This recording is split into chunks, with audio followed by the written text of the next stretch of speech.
walked into the MTNL office and actually managed to sell your idea. So, would you say anywhere that you were more fancy because you were from the IIM? Say somebody who is not from the IIM. Yes. It's a selling point. No. You being from an IIM, the MTNL or even the local beauty salon gives two hoots about that. They don't care. For them, you are somebody who has bothered them on for something. You are a salesman to them, and nobody likes talking to a salesman, so they treat you as such. The only thing that probably the IIM, and that is not so much IIM, it's just having good communication skill and the way to put some information in front of somebody in forms of graphs and charts and something that will catch their attention reasonably easily. But I still don't think the IIM bit has to do anything. If you are smart enough, you know PowerPoint, Excel a little bit, you can still play around with that. But nobody cares about your degree. Nobody cares about your pedigree. Even a Harvard grad comes and wants to start a business, they have to go through the same grind.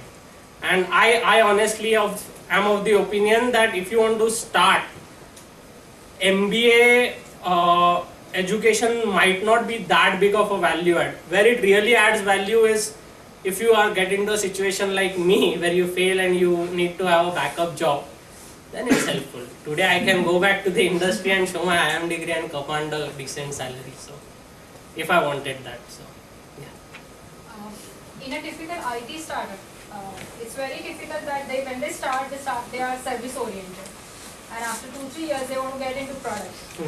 And but still they don't have much resources to allocate to the product development.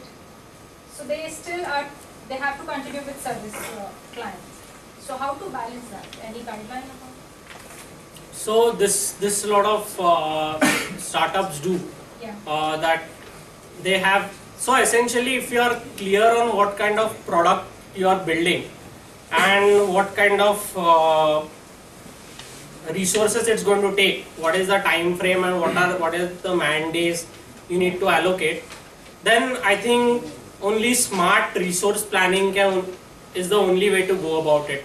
So there is no real sweet spot that anybody can identify. It also depends on what kind of projects you are taking on, whether those projects are fixed cost projects or those are like flexible, those agile model. I don't know all those terminologies, but they are like very fluid. So essentially, if you take up projects which are very fuzzy in description, requirements change, then you are more likely to be under pressure continuously to take some resources from your product team and allocate them to the service team to cope up. So just you have to take that call that okay, I am going to take only these kind of service projects that are fixed cost, fixed time, and I am going to allocate this resource. So you get somewhat in the commanding position of saying that if the requirements change, I keep this money and I transfer this project to somebody else, or the money increases so that I can bring in a fresh resource, not dipping into my product team resources. That's the best thing you can do. So, but unfortunately, a lot of outsourcing projects do not offer that kind of flexibility. So how well you can get those kind of projects is completely up to you. But have a clear plan and have the staying power. So if you are completely being driven by this revenues from your services and you are putting them in the product, then you need to have some staying power to say no to some projects that you feel might be detrimental to your product. So have that product focus, have that staying power, go and if possible, if you have a very strong product idea, try and spin it off and try to raise funds separately for that. If you have that kind of pedigree, that kind of talent, and that product has a good enough market, I think the product itself will find investors. So you should explore that option. Can you share something about the new venture you are involved in now and what excites you in that? So essentially what they are doing is they are creating videos of Indian business leaders. So they have shot guys like Sanjeev Bikhchandani, founder of Naukri.com. Then they have also shot guys like VR Firoz, who's the MD of SAP Labs India, and other such business leaders. So they are basically MDs and CEOs of different companies who share on video that what are the management best practices that we follow in our companies. Now this best practices, this is a knowledge repository which video library we are selling to companies. They are taking subscriptions for it and they are using it for employee training, these videos. So that's the business that's currently. So you talked about outsourcing. That was one of your biggest mistakes. You admitted. But looking at your profile and the way you talk, seems like you are a hardcore sales guy. Or that's your core strength, I would say. Correct. And I don't know about your co-founder's background, but he kind of left you in it. So why would you say, like, would you spend your time or your non-strength in building the stuff, or would you just outsource it, get the prototype done and start demoing it to potential customers like MTNL or whoever you had it? Because I kind of got confused that you are using your core strength to get the market, and on the other side you are saying that you did a biggest mistake to outsource the project. Correct. So what I'm saying is I shouldn't have coded. Neither was my co-founder in a position to code. I said we should have got a third guy who knew coding. Why? Because any outsourcing projects, and if she runs a services business, she would agree that if every month you are saying, okay, drop this feature, add that feature, the outsourcing team is going to get fed up and they are going to say, take your project back, we are leaving. Finding another vendor becomes very, very difficult.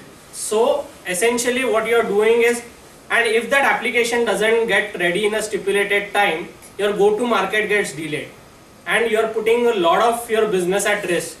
So if you bring that coding bait or one guy who can code for you 15 hours a day and he has some stake in the company, then that guy can work with flexible. He knows and he appreciates why this thing needs to change and why, and he will proactively come and give suggestions how to do things better, etc. And this adds tremendous amount of value back into the business. Outsourcing, you are putting a lot of your business, you are putting your entire go-to market at risk, because it has happened to me 3 times. I have tried 3 vendors, all 3 of them have put their hand up somewhere in the development phase, and that is a tremendous risk that I bore in the business and it backfired. So yeah. Well, I was wondering if you were to look back and maybe if you had deeper pockets, let's say you had instead of 6 lakhs, somebody gave you 60 lakhs. Do you think things would have been different? I mean, do you think the business was starved of cash at some point to kind of make it a real success at any point? Yes and no. Probably the business was starved of good people to work on it. So essentially, if you had deep pockets, would you have gotten better people? No, because if somebody was coming purely for money, they would have left for more money. So in startup, ideally nobody comes for money. The only money that would be required is to sustain them through whatever period the company goes through, and 25,000-30,000 in a city like Mumbai is decent sustenance amount for a single person living. And I think to a large extent I had the capacity to pay that in the early days, so that wasn't a problem. This actually reminds me of an interesting thing.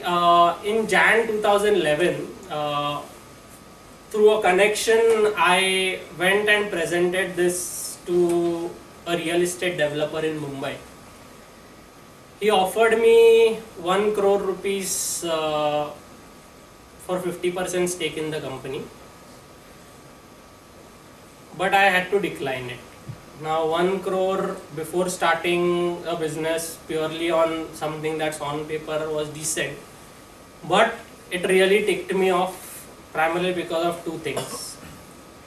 He said, if you had not come through this reference, I would not have funded you. That was one thing he said. And second thing he said, which was very bizarre and which made me realize that he doesn't